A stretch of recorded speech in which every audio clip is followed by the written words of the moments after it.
Please welcome to the stage Chief Product Officer at AVEVA, Rob McGreevy.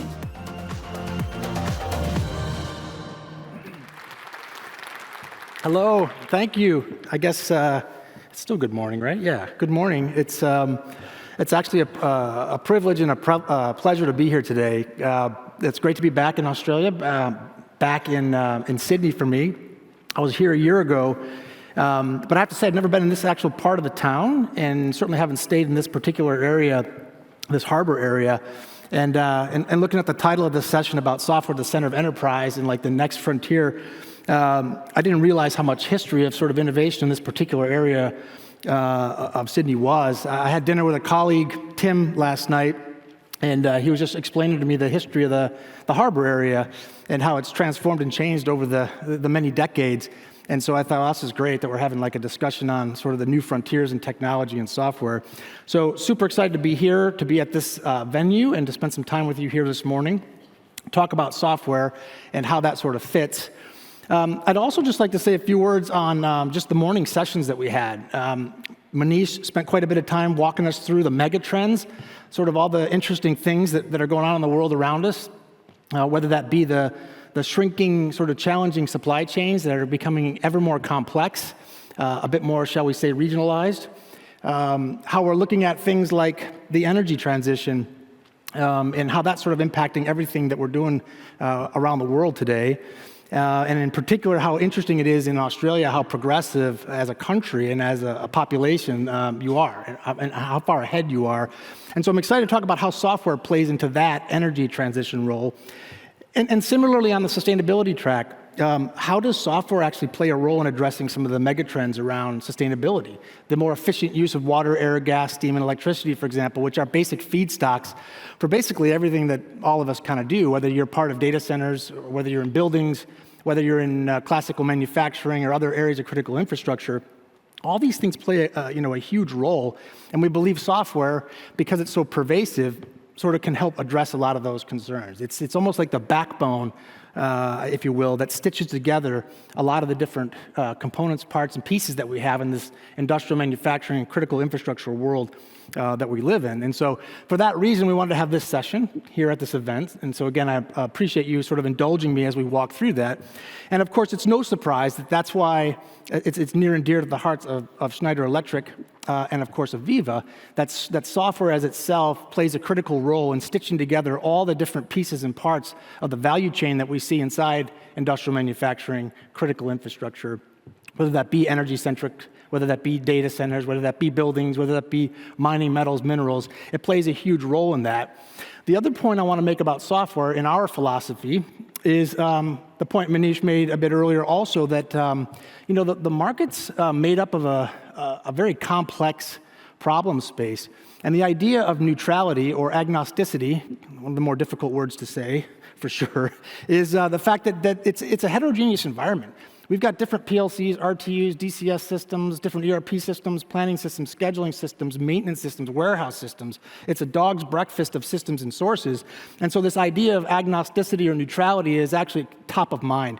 Because if your software solutions don't work with other things, how can you possibly start to optimize the entirety of the value chain? How can you credibly start to address the megatrends, right? The issues that we see in the world today. And so for that reason, this idea of neutrality and openness in agnostic software sort of comes to the foreground. Yes, of course, it extends and works great for the ecosystem environment, but it also works well with all these other things. And so as part of our software strategy, you might have noticed we have been amassing a lot of critical intellectual property, different software business over the last 50 plus years. And what we've essentially been doing more recently is taking the AVEVA brand technologies and products, ETAP, RIB, and a few others, bringing those together under one sort of neutral agnostic software platform, which I'll walk through a little bit later.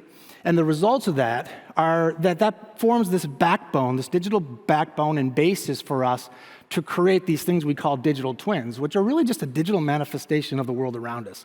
It's a digital representation of a physical thing, of a process, of a production thing, of a behavior. And I'm going to illustrate this in fairly gross detail and give you some demonstrations of it. But the real value in this is that once you have this digitally assembled backbone, it allows you to address those megatrends we talked about. And it allows you to do that by looking at process, production, environments through different lenses. At least that's how I think about it. And these digital twins or lenses allow you to look at your whole value chain or your operation through, say, the lens of sustainability. Where in that case, I pull up my digital twin, but I flip on the lens that says, I want to look at water, air, gas, steam, and electricity. Let's see if I can reduce the amount of consumption, meet my targets, adhere to regulatory compliance. The other digital twins may be like maintenance and reliability, whereas me as a planner or a maintenance tech, I might want to look at the assets through the lens of reliability-centered maintenance or production performance. So each of these lenses or contexts for that digital twin afford you a new experience, a new way to look at it to sort of drive an optimization. But it's all based on the same trusted data, the same sort of digital backbone. And so that's what I'm going to spend the rest of the session talking to you about, is how we actually deliver on that vision, how software plays a key role in that. And then, honestly, I can't help myself because I'm a chief product officer. I'm going to show you software. It's just sort of how I think and how I operate. So I'm going to torture you maybe a little bit with some software demonstrations of this technology and how it exists in real life. So let's pick this apart. I guess the first thing I want to say is, there's a lot of talk about technology. The panel this morning, Manish and the team actually described quite a bit around things around digitalization, AI, et cetera. But the first thing I want to say that's important for us is, look, we're energy experts, right? We're experts in buildings, we're experts in data centers, we're experts in industrial manufacturing. And so one of the key tenets of our software strategy is domain specificity. That is, we take horizontal tech, like the likes of Microsoft, Amazon, GCS, even OpenAI. That's horizontal bricks or stacks, but it knows nothing about a data center. It knows nothing about industrial manufacturing and critical control. It knows nothing about case packers and palletizers and crushers and blending and mixing. And so domain specificity is something that we bake into our software stack atop these horizontal bricks. So point number one is we build in domain specificity. Why is that important? It means that our stuff will work for data centers, for energy, for mining, for pharmaceuticals, for food beverage. Second thing that we do is, look, we're in critical control. We actually affect the outcome of the systems and sources that we put in place. It's very interesting to see people talk about capturing and collecting data in the cloud and putting a report on it. Okay, that's great, but if it's not actionable, if it's not something that you can actually take action on or direct, it becomes a little bit less useful, frankly. And so one of the things that we do, based on our heritage, is we're able to sort of capture and collect information across those different domains and then guide or instruct operators or control systems or automation systems or grids to sort of behave differently, actually be able to instruct them, control them to actually do things, affect an outcome at the edge, if you will, or in equipment. This is also quite a fashionable topic in AI. I'll tease a little bit of this later, but if you've been following along in AI, and in particular generative AI, there's a lot of talk about agentic AI or agents. Well, guess what? That is domain specificity manifest in agents that actually know how to solve specific problems and actually deploy solution sets, essentially. That's what this agentic AI is all about. And so why it's the second sort of tenet for what we're building into our software, as you'll see in some of the demonstrations. The third pillar of our sort of software strategy and direction is around this idea that it has to be hyper collaborative and interoperable. As mentioned earlier, if you want to solve problems at scale and energy, you need to be able to communicate to, with, and amongst the community of practice, if you will, that exists in the energy domain. That means different systems and sources to sort of balance load, to optimize for usage patterns, to drive forecasting. And so this hyper-collaborative interoperability is absolutely critical. So that speaks to the point about agnosticity that Manish and the team were talking about earlier, but it also just speaks to our recognition of the complexity of the problem space that we have. And so as you see on all these demonstrations I'm going to show you, what it takes for us to deliver on this technology is domain specificity manifest in what we do, data centers, energy, manufacturing, critical infrastructure. It manifests in its way of us not only understanding that, being able to represent it in the applications, but guiding people to perform corrective actions, to take maintenance activities, to optimize a load, whatever it may be, and then of course do that in a very collaborative fashion that enrolls all of us here in this room. Whether you're a partner of ours, whether you're a system integrator, whether you're an owner-operator, all of us sort of participate in this neutral and agnostic fashion. So that's really the essence of what we're talking about to deliver this sort of technology basis. And I guess to give you a more visual representation of this, the way this sort of starts is the birthplace of the digital twin for us is design. Somewhere, someplace, someone says, hey, I want to design and simulate and build a thing. And so the design piece of this becomes this 3D model, most typically, where you design a CAD drawing for a piece of equipment, a process, if you will, and that becomes like 1D, 2D, and 3D information, the basic scaffold or the birthplace for this digital twin. And as that moves through the value chain, and you think about construction, we start to adorn those designs with pipes and wire and drywall and windows and racks, physical items. And that digital twin that started as a design or was scanned in as a design for brownfield now gets adorned with more information about the construction process, about the as-built, the sort of as-deployed in the plant, in the facility, in the site. And that begins this very interesting environment where which you've got a complete digital twin of the materials and all the construction. As you move into operations, where you actually start to run a data center, we produce finished goods, whether that's crushing rocks, whether that's producing pharmaceuticals, producing clean power. We move into this operations phase. And this is where the telemetry of different systems and sources, whether it's like pressure, humidity, flow rates, all the different high-fidelity process and production data that we all know and live, whether that's in a data center or a mine or a food facility, also animates into this digital twin. So now we've got the 1D, 2D, 3D information, we've got construction materials, and then we've got real-time process and production data. And with that as sort of a backdrop, you're in this position to drive incredible amounts of optimization. You're able to sort of look at that entirety of that value chain, and then once again, through those lenses of different digital twins, experience the system and actually solve for specific problems in this ever dynamic environment. And the real key to this is that what we've done is broke down the silos that exist between these different disciplines. All these things existed before, but they were like PDF files and documents off in some store, or they were a collection of out-of-date materials sitting in a drawer or a draftsman's desk, or a disconnected environment of different PLCs and RTUs and different systems. Now they're brought together in all one digital place. And for us, what that solution manifests in is in this thing that we call Connect, our industrial intelligence platform. So the culmination of this whole vision, strategy, direction, how we transcend design, build, operate, and optimize to create this living digital twin is sort of embodied in this thing that we call Connect. And Connect for us is all those different pieces and parts of the value chain. It gives you this flexible, open, and neutral platform for which you can interoperate with this to solve the problems that you need, sort of at scale. And the part to the right up here, the right? Yeah, the right, is the fact that it's enabled by an ecosystem of partners. Like, we can't do this at scale without system integrators, without ISVs, without contractors, without EPCs, and without A&E firms. Like, that is the sum total of this, because the last mile of delivery in software oftentimes is through these groups and these partners, and also the value that gets extended, net new capabilities, become sort of further enriched by this community of people. And so that's what Connect is, and you can certainly check that out the rest of the event here in detail in the booth. But what it delivers is on this promise that we have around delivering this seamless experience from digital twin to digital enterprise. That's sort of the culmination of all this. So when you hear us talk about Connect, that's what we're building for, that's what we're solving for, and the thesis and the rationale is all from this morning's session, right? The thesis behind megatrends are driving a change in industry. We need to change the way in which we operate to meet these megatrends and mega needs. The way to do that in the software perspective is to find a new way to break down those silos, create this digital backbone, these digital twins that allow us to solve these problems sort of at scale, okay?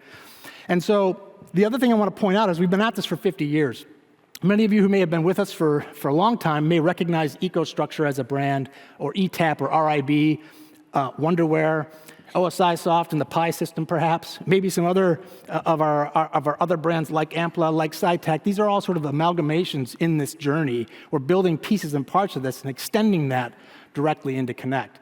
So that affords us a couple of different values. Number one, inside of Connect, it allows us to deliver industrial innovation, net new use cases to meet those megatrends, to meet the demands of the market. Number two, it allows you to leverage the existing investments that you've made. If you are an existing production management customer who's running crushers and looking at delay accounting or downtime tracking, you can publish information to Connect and get net new value, multi-site aggregation, analysis, and so on. Same thing holds for all these other properties. So in a way, Connect is also an investment in the existing investments that you've made in Schneider Electric, in AVEVA, and all the aforementioned brands. And I'd say the third thing is just incredibly new innovation through partner ecosystem. When we created this platform, it allows us to not only meet all the demands we talked about, but it gives partners a way to monetize and create new value realization on top of our platform, like managed services. In a lot of cases, manufacturers may say, hey, I got a fleet of pumps. I want someone else to manage those for me on my behalf, almost like a managed service. Well, Connect enables that. So now partners can actually create new revenue streams. Manufacturers win because their fleet's managed and maintained. Partners can create new revenue streams on top of this. So we're super excited about each of those three pillars. And with that, I'll use the remaining amount of my time here to walk you through some examples of each of these three different areas, okay? So the first one is, I would say, around different industry examples of innovation. And I thought I'd pick some more close to home examples here. So the first one's Talison Lithium. This is in the southwestern part of Australia. Talison's been a long-term customer of ours, 7-8 years in the making. If you're not familiar with them, they do lithium mining, obviously the world's largest, I think, hard rock lithium mine in the world. And they produce something like 20% of the world's lithium, which of course feeds all the battery technologies and stuff that we need today, which we talked about this morning. As a 7-8-year-long customer of ours, they've got lots of different AVEVA and Schneider Electric software and technologies, and they just continue to innovate by adding more bricks, more elements of our AVEVA portfolio, of our Connect infrastructure to solve new and interesting problems, like increased reliability and centered maintenance for their assets, increase the yield on production throughput, and obviously hit some of their sustainability targets. So it's a great example of sustainability where they've got a current infrastructure, they just extended the value of it through Connect and through the rest of the value of AVEVA and Schneider to create some pretty amazing outcomes.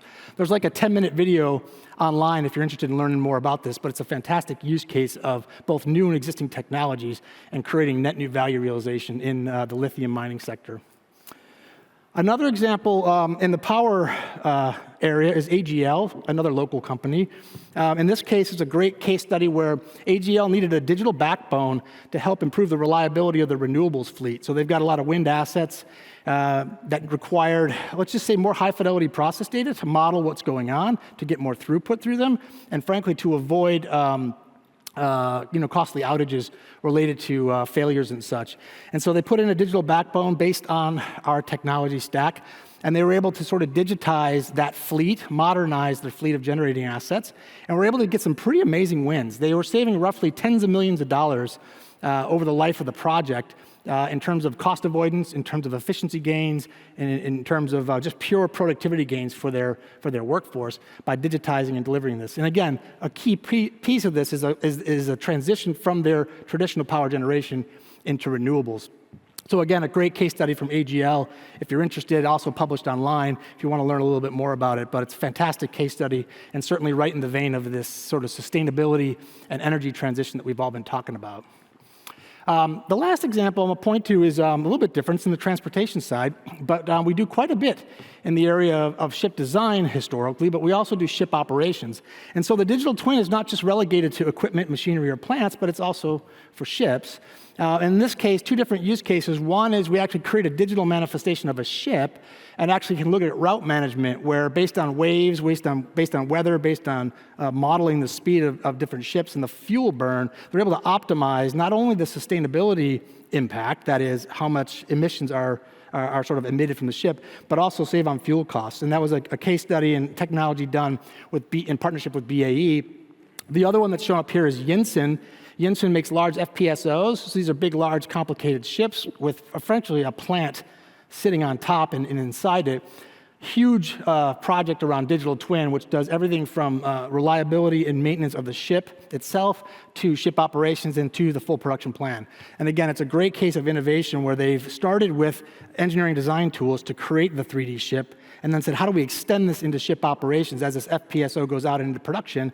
How do we layer into that controls and automation equipment fed into that digital twin model? How do we add in high-fidelity process production data to run analytics on that ship. So it becomes a really cool case study of sort of how value realization and innovation sort of comes together here. So with that, let's take a look at what it really looks like. I promised I would show you some software, and so I'll spend the rest of the session just sort of punctuating these demos, examples, and concepts with real-life software solutions. And so the first one that we'll take a look at is in the area of wind and wind energy. And so if we think about that design, build, operate life cycle, which starts with a design. And so in our 3D modeling tools, our engineering, unified engineering suite, we actually can go ahead and design a fleet of wind farms and wind assets. And as we make the move into operations, so once this thing's been designed, constructed, and built, we've got this digital twin. And as we move to operations, the view kind of switches to something more like this, where up on the screen here, we've got different tabs at the bottom. Think of these as the different digital twins or lenses through which I experience my, in this case, wind farm. And so if I click on operations, it gives me an operational view. If I click on maintenance, it's giving me maintenance ratios, preventive versus corrective. If I look at forecasting, I'm looking at forecast output for wind, for this wind generating asset based on a forecast demand plan. If I look at the revenue and the cost basis, I can actually see operating cost versus budget. Clicking on collaboration, now I'm looking at the sort of collaboration of the maintenance and teams that are actually working on this. And the idea here is just to give you a sense that this digital twin is pretty pervasive across different disciplines. And now if I drill into one in particular, like let's go take a look at this particular wind farm in operations, you can see all my different assets kind of laid out here. And clicking on this GE07 asset, here's all the information about GE07 in this case. It's forecast versus actual energy output. So predicting this in the future, looking at it in real time. I've got weather data being laid on the top here. And then utilization. Was this thing producing or not producing? And if it wasn't producing, why? And then all this is real time and interactive, right? It's not just a graph or a report. And then back to the digital twin, that real-time process production weather data is all available, but I can also look at my engineering data.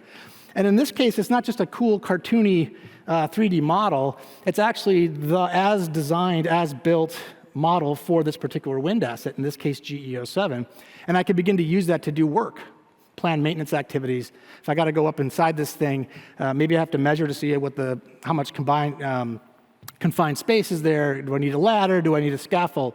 So this environment around digital twin gives you this pretty unique ability to do some pretty amazing and interesting things. And so I realize that's a lot in one demonstration, but key points here are we're bringing together hundreds of different systems and sources into one environment, AKA one digital twin, giving you the ability to sort of experience that twin, design, build, operate, and optimize in different user personas and different use cases to solve for different things. But it's all based on one version of the truth, one version of this digital twin. So I'd be remiss as a technology person if I didn't talk a little bit more about AI, which, by the way, was baked into all the things that I just showed you. But I thought I'd slow down a little bit here and give you an example of how we're using generative AI to change the way in which we interact with these systems. So once that digital twin's built and we light this up with new generative AI technologies, the way in which you're able to interact with it is super different. What you can essentially do is launch what we call our industrial AI assistant, which up here essentially logs off a little bit of a window on the right, like a chatbot in a sense. But as you'll see, it's a little more sophisticated. And so I can ask it questions, including making spelling errors, and just say, hey, like the Hornsea wind farm output was lower than expected over the last few hours. Are there any issues? And the system will interrogate these digital twins in different connected systems and come back with a summary thesis that says, yeah, based on this, the 07 turbine that we just talked about was out due to some high temperature problems. And at the very bottom here, you're seeing citations of actual data so you know it's not a hallucination. And we'll come back to that sort of concept in a minute. But if I carry the conversation on, I can say, hey, do you have a utilization graph of this thing to show me when it was producing, when it was not producing, and why? That's what sort of pops up here. Green means it was making power, red means it wasn't, and the red sort of shows that there's a high temperature problem, and that's what caused this thing to fault or stop. And so if I carry on my conversation, hey, it looks like this thing was stopped due to high temperature. Can you find me all the bearing and nacelle temperatures that were sort of related to this thing? Okay, now we're tapping into that real-time SCADA process historian side. And it comes back with a nice little concise thesis and summary, but each of the numbers that are shown here, like that 124.38, that comes right out of a PI system or right out of a SCADA system. So again, the veracity of the data is accurate. It's not some hallucination from a language model. And as you click on that citation, here's your probably more favorable or familiar process trend if anybody here is user of PI or any of our SCADA technologies. And you can see, hey, there was a certain drop where the temperatures sort of went off when this thing went down based on this outage. And so I can continue this conversation, ask the system, hey, those things all kind of went down. Something caused the bearing temperatures to go out. Can you find me the maintenance manual for this GE07 asset? So now we're going back into that design build phase, and it's pulling out the manual for this particular as-installed equipment. And there's the manual in context for GE07 in this case. Now, all of its glory, by the way, it's 162-page glory. The other thing that these generative AI tools are great at is parsing through a PDF or a document or a view like this. So I can say, hey, does the maintenance manual have any specific information about high bearing temperature? Now, it's going to interrogate just GE07's manual to get that instruction set back. And you'll see it comes back with a little bit of a synthesis around, yeah, it could be lubrication, it could be a malfunctioning control valve. Here are some things you ought to think about, some things you might want to go do in the field or as part of that production environment. All of which sort of provided here inside of this sort of tool set. The last thing I might say is, all right, I want to go take a look at this thing in real life. So I ask if it has a 3D model. And so what it's going to ingest, pull back for us is the GE07, in this particular case, the nacelle. And it's going to highlight for me in that 3D model for GE07, the original design, the original 3D model. And it's, again, spatially accurate. So as I zoom into this thing, I can actually see what it looks like inside there, what I may need to do as far as bringing in equipment or different safety materials or other things. And so it's a pretty comprehensive way of looking at how you sort of transcend the entirety of that value chain in sort of one environment. The last thing it's going to do here is just say, hey, can you synthesize this conversation or just summarize it? Because I want to use this for, maybe it's a work order request that goes off to another system or to a tech or someone. So it's quite interesting and quite useful just to kind of see how we're bringing these systems together in one sort of unified way, a la this digital twin. And the traditional approach to this is viewing it in a command center. Super cool, super valuable, super modern. But beyond that, as we infuse more AI technologies into this, it makes mere mortals, I like to say, able to use these systems in a much more fluid and interactive way. It reduces the amount of onboarding and training. It makes it much more simpler and more effective, and obviously delivers huge, huge value. And I showed you the wind thing. If you were in Paris with us at our event AVEVA World, I showed a digital ship manifestation of this same example.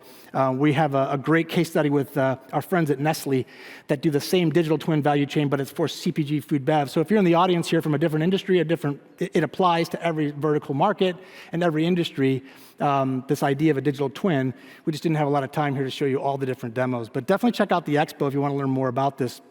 So that's sort of the key part about innovation. Second thing I want to talk about is I talked about the extending the value of existing investments. If you've got our PLCs, you've got our industrial controls equipment, if you've got our electromechanical stuff, if you're running any of the Schneider equipment, or you're running any of the AVEVA software assets, how do I unlock more value from those current investments you've already made? And so I thought I'd show you a couple different examples. Since AI, again, is quite fashionable, I thought I'd show you how we're using AI to do generative design on the upfront part of our engineering process. So what I'm going to show you is our unified engineering environment. So it's a CAD type tool if you're not familiar with it, and how we're using that to actually extend the value of our unified engineering environment, which has been around for decades, and how the traditional versus new design process can be changed. So if you're not familiar with the traditional way to do CAD stuff, don't worry, I'm not either. Essentially, you get into an environment like this, and designers, engineers will essentially go and design a drawing. And in this case, we're trying to take 4 vessels, basically, or tanks, and connect them to 4 pumps. And the way that this process works is you essentially, in a CAD environment, you add flanges, you add elbows, you add piping segments, and you literally, as an engineer, design and stitch this whole thing out. And it takes a bit of time, right? The tool itself is very sophisticated because there's a lot going on here, but as you sort of add elbows and joints and pipes, a lot of stuff's going on behind the scenes here. Not only the material size and depth and dimensions, but also clash detection. So this elbow, for example, in this pipe, what it'll allow you to do is make sure it doesn't clash. So in this case, it's saying, hey, you can't go there. There'll be whatever. There's a door there. There's going to be some electrical, or there'll be a supporting beam. And so that's the traditional design process. It's not unlike, again, engineers will probably crucify me later, but it's not unlike going into PowerPoint and manually building a PowerPoint, or going into Excel, building a manual Excel or Word.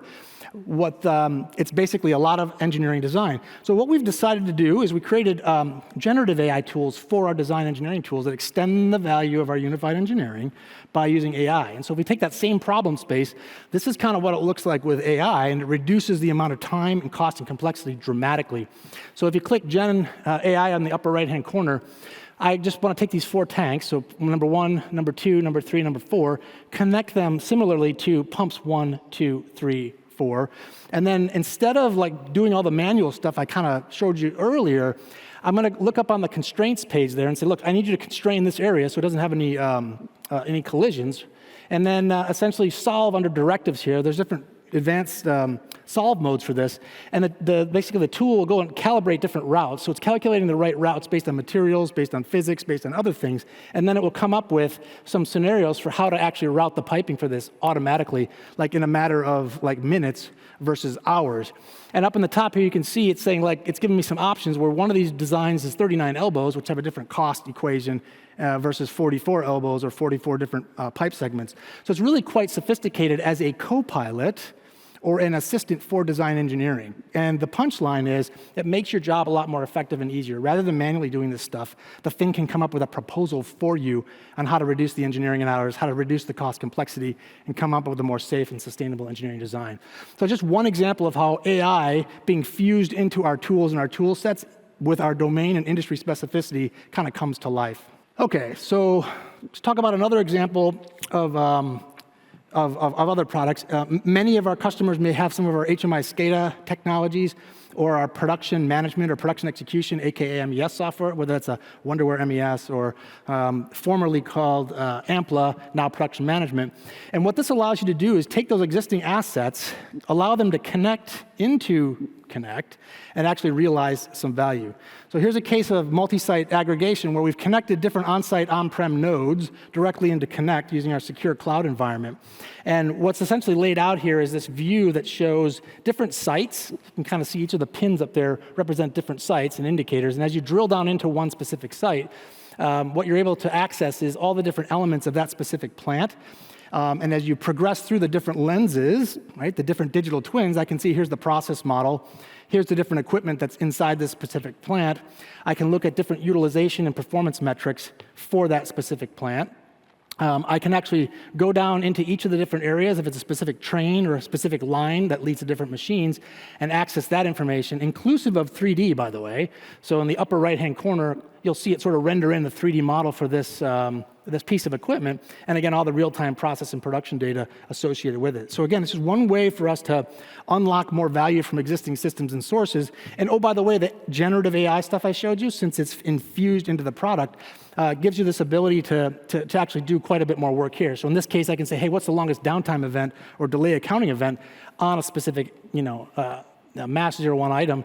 It comes back with that report, comes back with that graph, and that same logic walk I showed you earlier for exploring a root cause, for getting the results set, is all kind of laid out here in all of its glory, if you will.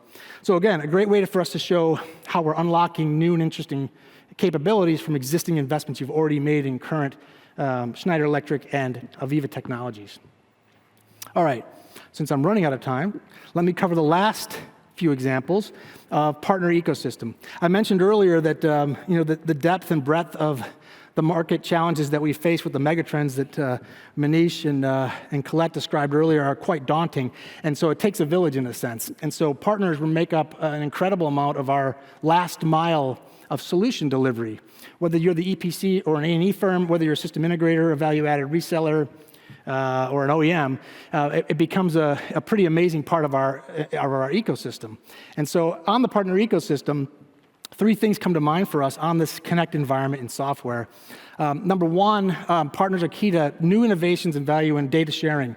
It's been incredibly fashionable in every one of our industry sectors to actually make very selective availability of data to partners so that they can extend and add value to it. I'm going to show you some examples here in a minute, but one good case is give me all the pump flow rates, and pump vibration information, store it in a secure environment in the cloud, make that available to a value-added reseller or someone who's providing a managed service on behalf of those pumps to make sure their care and feeding is managed and maintained. It's a good example of data sharing and data services that are afforded to partners now that can create and extend new value. Another example is specialized solutions. In areas like water, wastewater, for example, we may have high domain specificity for primary and secondary clarifiers, and for regulatory compliance needs, partners can build those solutions directly on Connect, monetize those, take those to market together with us, together with Schneider Electric. The win is for the partner because they make new money, have new revenues, and of course the customers certainly win because they get more out-of-the-box configured content. And of course, the last one's enterprise-level integration, which I'll give a good example of here in a minute. So one interesting case, I was in South Africa last year and actually came across these guys, Harmony Gold. Let me just build this out. Maybe you guys are familiar with Harmony. Harmony Gold, it's the largest, it's the deepest, I think, shaft mine in South Africa for gold. And long story short, they had some very specific data management challenges. What they wanted to do is provide environmental safety and health data, pump flow rates, air and water rates, basically for pumps and drilling equipment, to surface level so that partners of theirs who manage and maintain these on their behalf have access to that data, so that they can provide basically their SLAs against performance, right, to make sure the systems are safe, to make sure that they're running, to make sure that they perform. And so phase one of this project was to connect their existing systems and sources that were down in shaft directly into Connect, made that data securely available to a very specific partner so that they could add new value. Harmony wins because they got reliability on their equipment and their machinery by way of their partners. Their partners win because they have access to the data so they can watch it, go take action in the field if they need to. And even more, a couple of these partners have created a whole new business that just does this on behalf of other partners in the region. Harmony is also expanding their capabilities to slag and sort of reslag and reprocessing. And then this last bit, phase 3, is kind of interesting. It's Mandela Mining Precinct. So this is essentially a consortium of sense. It's a government-level consortium where they're essentially taking all this comprehensive data, creating a center of excellence, not unlike what's going on here in Australia, but putting that information all in one place so they can create a mining center of excellence very specifically for South Africa, and then share that amongst universities, amongst governments, and do some pretty interesting and unique things. So again, it's another case in point where partners and partner ecosystem can create net new value to kind of move the world forward, as it were, creating new business opportunities and meet the sort of safe and sustainability challenges that we have. The last example, before I run out of time, is enterprise integration. There's been a lot of talk about the IT-OT convergence for the last, 20 years. But I would just say it sort of reached a tipping point with tools like Databricks, tools like Snowflake, or Microsoft's more recent manifestation of Fabric, if you guys follow any of those sort of technology trends. And what's quite interesting from that is one of the cases I'm showing here is Databricks. So if you're familiar with Databricks, the company, we partnered with them. They extended the value of our real-time process and production and engineering systems by creating an interface between the Connect data environment, real-time process production, and their sort of enterprise structures. So customers that use Databricks can now open up that universe, if you like, of data and actually begin to access information directly from the real-time process and production environment. So it's another case in point where all of our information exists in this symbiotic ecosystem that's based on neutrality and agnosticity, where partners can sort of extend the value of our solutions to sort of help solve those problems. And again, this is just Databricks, which again, if you're not familiar with it, they do advanced tools for like data science, tend to have more of the hemisphere of like supply chain data, CRM data, large-scale enterprise data, but don't have a lot of the high-fidelity process production, alarms, specs, bombs, materials, the stuff that we live in day by day. So it's a great case in point, and again, just one accentuated example. So with that, I think I'll wrap up here and just say that hopefully by now you got a sense for where we're going, what we're doing, why we think that we're positioned very well with software in this new emerging world that we're going through. As articulated by Manish and by Colette earlier and by the CNBC panel, we think software plays a key role in that, and we're collectively building that out across different dimensions of our business. Number one, through industrial innovation, enabling people to create net new solutions, extending the value of existing investments that you may have made in EcoStruxure, Schneider Electric, AVEVA, or any of the aforementioned brands over the last 50 years, and of course, as partners and partner ecosystem to close out the last mile. So with that, I appreciate your indulging me and giving me some time here, and I wish you a great rest of the conference.